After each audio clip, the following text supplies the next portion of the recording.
Dr. Ronald Adamat na siya i-launch na song ng silang imperial. So pag-read na lang po may P. Nabasa na. Wala na P. Nabasa na P. Maraming salamat sa lahat ng members ng Inday para sa Bayan, IDSD officers, Dr. Ronald Adamat. Ang nag-compose ng song yan siya.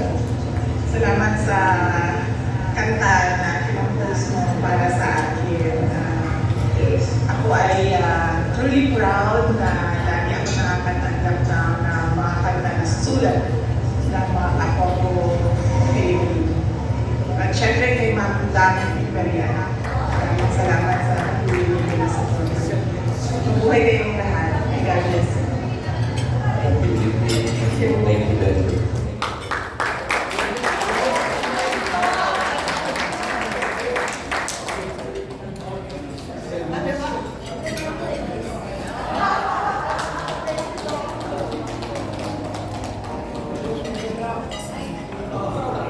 Hello. Okay. Thank you so much, Dr. Richard Mata, and of course, thank you rin kay VP Sara Dunet. Grabe no, nakamiti tayo lahat ako pinapanood yung video. Video pa lang yun. So one more. So anyway, without further ado, let us move to the next future senator, no, of our country. No? He is no other than one of the bravest lawyer, no, nakilala natin. No? At nandito siya ngayong gabi. Grabe ang binibigay niyang servisyo pagmamahal sa taong bayan. Kaya naman, attorney, sama-sama tayo sa 2028, no? So, sige po, kayo na po ang isusunod namin muna. Let us all welcome Attorney Israelito Torion.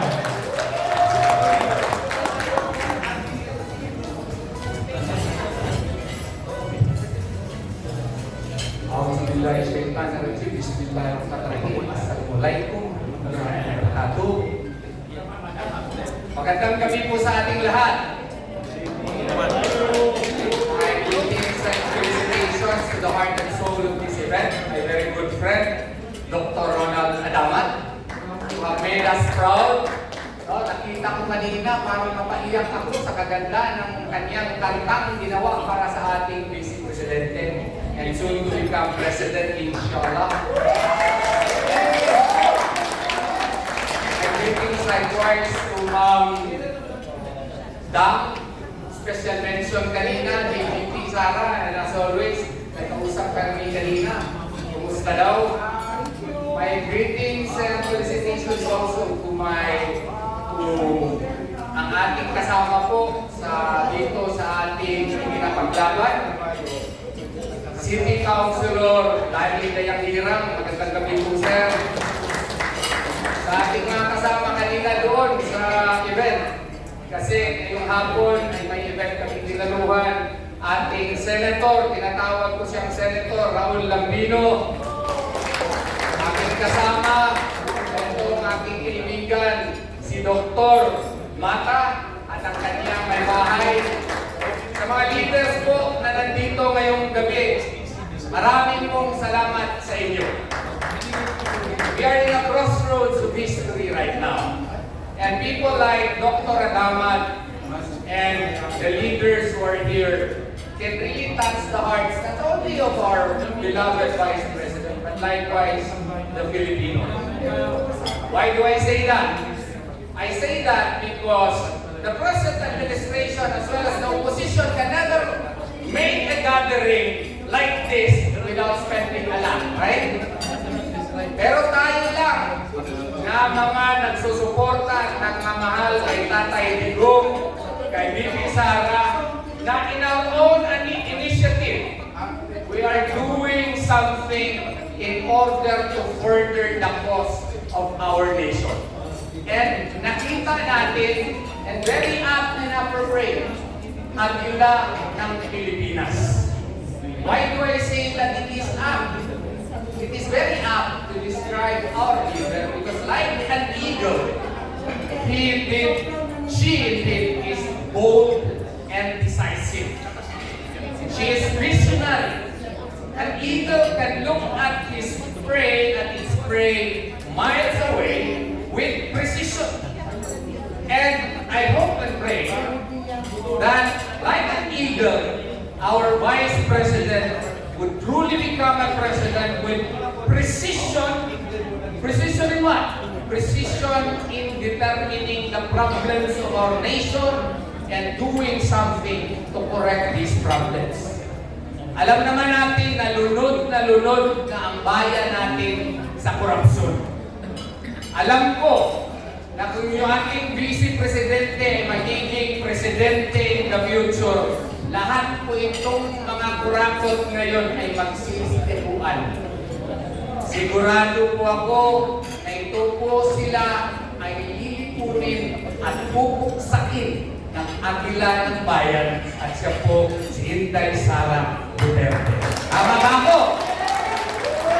Kanina po sa binyag ang anak ng aking kaibigan, Jimmy Bondo, nagkausap po kami at inibitahan niya kong umupo sa kanyang gilid kasi may pinag-uusapan na naman kami. Alam niyo naman na meron na naman kayong challenge sa kanya. Meron na namang impeachment complaint na ipinail laban sa kanya. Kaya, I am hoping and praying na ito pong ating organisasyon, mga organisasyon dito, ay tutulungan natin si VP Sara para buksain naman, labanan na naman itong panibagong challenge sa kanya. Kasi alam natin na ginagawa ito sa kanya para wala na sana silang kalaban sa 2028. Papayagan ba natin yan? Hindi natin papayagan yan. Lalabanan natin yan. At yun po ang ating pinag-uusapan ko kanina. Kaya, ngayon pa lang, maghanda na po tayo. Yung ating mga bangos sa Binisayang pa, atuan na rin higtan. Nga naman, kaysa umaabot nga daw, in the few days from now, we will be up again to great challenges. And I hope and pray na ang mga organisasyon na nandito ngayon ay tuloy na susuporta sa kanya kay VP Sara Duterte. Magandang gabi po sa inyong lahat at maraming salamat po sa inyo. Thank you so much, Attorney Israelito Torion. Thank you po. At this moment, it is our honor to introduce our special guest of honor. Please join me in welcoming Honorable Councilor Danilo Dayanghira from Davao City. Nandito ba? Okay. Sige po. Sige po. Sige po, let's hear words muna po and message from our Senator, beloved Senator. And siyempre sa 2028 pa rin, Attorney Raul Lambino.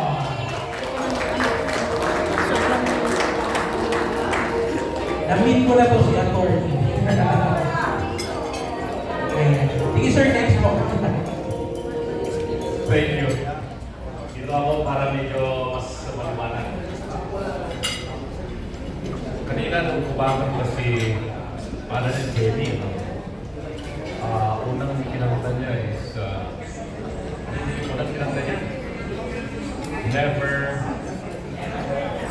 never enough ni Lauren Oren, di ba? Galing, no? Galing ng tago talaga ng tapos kinakita niya mo yung soul na kamala ng Pilipinas at yung may version ni Emily. Tapos sinabi niya, ito na nga kapalitin pala hindi ko talaga yung at bago yung kanta, napakinggan ko yung speech ni Dr. Ronald Ataman. Naiindig din yung balahibyo ko kasi talaga na kaibigan ko si Dr. Ataman, panahon pa ng FDR, siyang presidente. At congressman lang si Dr. Ataman. Magkasama kami sa kongreso.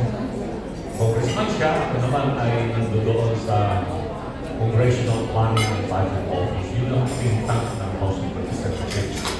Kami yung mga staff doon na gumagawa ng mga draft ng mga magagandang mga batas tungkol sa foreign policy, tungkol sa economy, development. So nakikita kami doon yung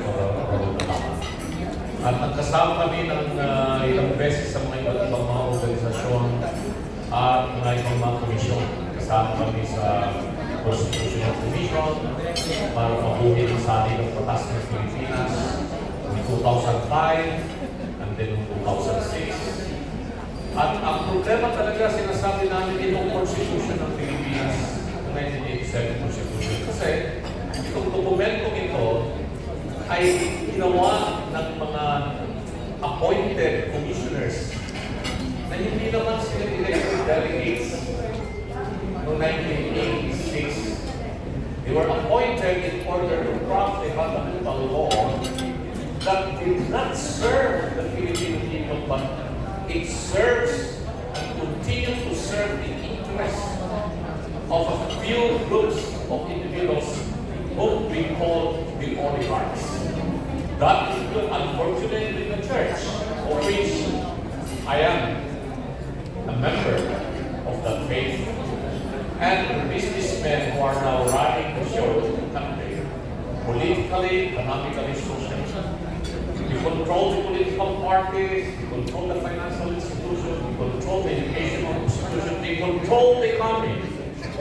And they are the ones dictating what's going to happen to this country, not the Filipino people who are supposed to be the sovereign as mandated by the Constitution, where authority supposedly emanates from them. Kaya, kailangan talagang babago yung sistema ng ating gobyerno. Pero, paano babaguhin ito sa isang mapayapang pamamaraan? Kailangan natin isa, tulad na sinabi niya po, a leader who has a vision for peace, for prosperity, for the development of our country. A leader who has a vision to know the problems as well as the solution of these problems in order to live out the lives of everybody. And there is no other person who can do that. Only Vice President Inday Sara Duterte. We know that she will not be beholden to any oligarch. We know that she is not going to be beholden to any group. She will only be beholden to the Filipino people because she is our Agila ng Pilipinas. Hindi na po Agila ng Pilipinas. Si Inday Sara, Agila na siya ng Pilipinas. Pero, nakikita ko itong mga leaders na nandito. Hindi ko na po kayo papatid sa isa kasi lang naman po kayo mga leaders. Karamihan po rito ay mga taga-Mindanao. Nandito. Magiting ko na. Si Councilor natin hirap ko na po rin kaibigan. Dr. Ronald Katamas from Mindanao. Dr. Richard Matas from Mindanao. Attorney Bobby Torrio from Mindanao. Parang gusto ko na rin yata maging Mindanawan. Pinipiro ko kanina si Dr. Ronald. Partner, sabi ko. You know, some were telling that tonight's affair is the establishment of a new Republic of Mindanao. Hindi po yun nangyayari. Kasi gusto natin ay magkaroon ng leader para pamunuan po ang Pilipinas sa kailangan po ng Mindanao. A while ago, when I was listening to the speech of Dr. Adam, sabi ko, partner, lubo niya, that was one of the most beautiful, privileged speeches that I've heard. I hope that you're gonna say that also in the Senate. So, ibig kong sabihin, dalawa na kami ni Atty. Torrio dito, dalawa na kami abogado na binabanggit yung senador. Alam nga namang nag-iisang doktor na si Dr. Richard Matas sa Senado. Pwede bang ilagdag natin isa ulit Dr. Ronald Alaman? Ito lang, Duterte din kami noong 2025 elections. Eh, dituwin natin Duterte 12. Dagdag natin yung Alaman at saka Torrio, magiging Duterte 12. Di ba? Well, anyway, namin naman na bayan, kailangan po ninyong malaman itong mga problemang darating sa atin itong mga susunod na araw. Sigurado, tatalakayin ng House of Representatives yung dalawang impeachment cases na naisampa sa House of Representatives against Vice President Sara. Ako, dahil binanggit ko na rin na naging trabahante ako dyan sa Kongreso ng Pilipinas, marami pa rin po tayong mga nakukuhang impormasyon dyan sa mga ibang membro ng Kamara, mga congressmen, at mga ibang mga high-ranking staff o consultants dyan sa House of Representatives. At talagang tutuluyan po nila na i-impeach si VP Sara. May mga ibang mga congressmen dyan dati ay pumirma doon sa na-declare na ang constitutional yung ginawa nilang impeachment na dinala sa Senado, reluctant po sila. Ayaw na po nilang pumirma sa impeachment.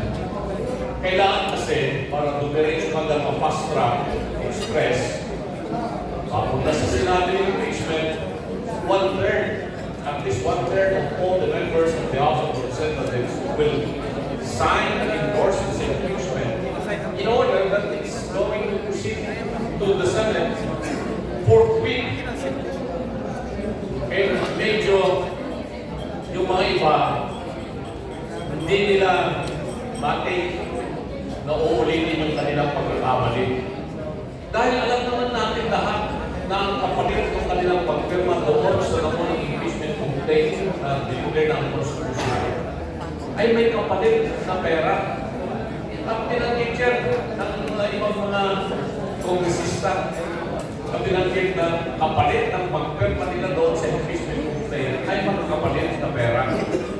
Pera ng public works, pera ng flood control. Hindi po nila yun may tatago, alam na po ng taong bayan yan. At lahat po ng mga membro ng Kongreso ay suspect sila na nakatanggap. Ano na yun ang mangyayari? Kung Peter mo ulit sila, meron bang panibagong tanggapan na naman ng bilyong-bilyong pera ng taong bayan para sa impeachment ni VP Sara? Malamang, ganun po ang mangyayari.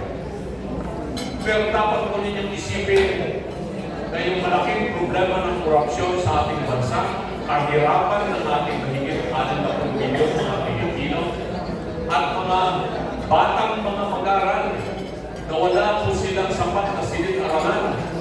There are more than 160,000 classroom shortage ang Pilipinas ngayon. Halos hindi makapag-aaral yung ating mga anak ng maayos dahil sa kakulangan ng facilities education.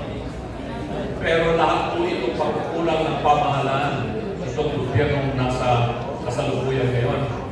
Gusto po nilang mapagtakpan yan. And one way for them, in order to divert the attention of our people from these chronic problems that beset our country today, is again to impeach Vice President Sara. And you are going to have Isang Suela in the Senate. Kausap ko yung ibang mga senador na mga kaibigan po natin. They are under extreme pressure. Kung ano-ano na yung kanilang mga tinatanggap ngayong pananakot, andiyan huhulihin sila, meron silang warrant of arrest ng Kaputenga, whether warrant of arrest galing doon sa ICC dahil o kaya warrant of arrest na i-issue ng Sandigan Bayan on charges of malversation of public funds with falsification of documents which are non-payable. So lahat po ito ngayon ay problema rin po inaako ng ating mga mahal na mga senador na sa tingin po sa atin ay kasama po ito sa kanilang payment. Kaya masakit man isipin, ako nasasaktan talaga ako dahil kabahagi ako ng paniniwala ko bilang isang Kristiyano, bilang isang Katoliko. Kung simbahan na aking pinanimulaan, magmula po ako ay namulat, nagsilbi po ako sa Kristan ng mahabang panahon ako natin sa high school. Na paniniwala ko yung simbahan dito, ang siyang talagang magsasalpa ng kahirapan ng ating bansa. Pero hindi po yung kanilang ginagawa ngayon. Sila po ngayon ay kasama sa sa grupo upang pabagsakin si VP Sara. Bakit? Dahil gusto po nilang makontrol ang pamamahala dito sa ating bansa. Pero hindi po sila pumikimo pagkat pinag-uusapan po ay korupsyon ng kasalukuyang pamahalaan. Tahimik po ang simbahan pag pinag-uusapan na ay tungkol po sa korupsyon sa flood control, korupsyon sa PI Act, korupsyon sa customs, korupsyon sa lahat ng ahensya ng pamahalaan. Tahimik po sila. Pero pag pinag-uusapan ay tungkol kay VP Sara, maingay po yung simbahan. Doon po ako ay natulog. Ibig pong sabihin po nito, ang simbahan na akin pong pinaniniwalaan, kabahagi pala dito sa programa ng kasalukuyang administrasyon upang sa ganun mapagtakpan ang katiwalaan na kasalukuyang kumikirang mapagtakpan ang kahirapan ng ating mga. Tayo narito ay iilan lamang pero marami po sa inyo malakas ang influensya nyo dahil po sa access ninyo sa social media. Yung mga nasa mainstream media naman, hindi dito nabanggit SMNI, ABCBN, Millionaire News Channel. Suruin po ninyo kung ano talaga ang nangyayari. Pumunta po kayo ngayon sa Mindanao, sa Northern Mindanao, Cagayan de Oro, Iligan, Lanao del Norte. Hirap na hirap yung ating mga kababayan doon dahil nasalantang po sila ng napakalakas na pagbaha ng bagyo. Kaibigan po Mayor sa Iligan City, si Mayor Xiao. Mayor, pasensya ka na, hindi po kita nakatawagan. Pero sisikap po kami rito sa Luzon.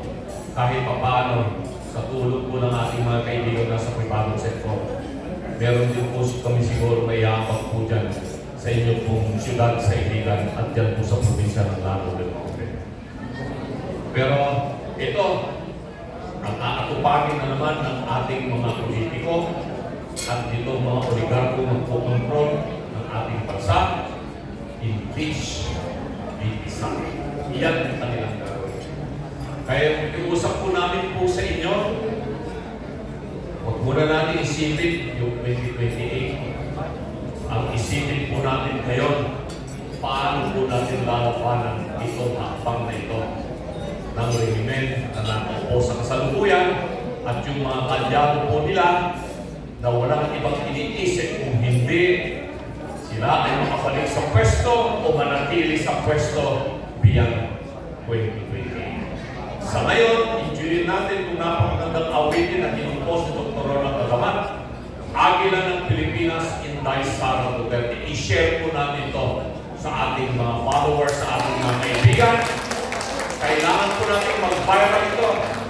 Million of viewers and followers in Facebook, YouTube, TikTok, Instagram, X, kung ano-ano pang social media network. Please, pakiusap. Bigyan po natin ito ng sapat na hangin para makalipad ng tuloy-tuloy. The wind within the wings of the eagle is in your hands. So mga minamahal na kababayan, mabuhay po ang Agila ng Pilipinas. Mabuhay po tayo na. There we have it. Thank you so much, Senator Attorney Raul Lampino. Ayan, nabanggit na po ni Senator Raul, no? Ang ating official hashtag sa lahat ng social media account natin ay hashtag Agila ng Pilipinas. O, di ba? Meron pang isa. Tama naman si Attorney doon, Senator. Protect VP Sara at all costs. Diba? Tama naman kasi mayroon nakaamban another impeachment for VP Sara, no? So anyway, let us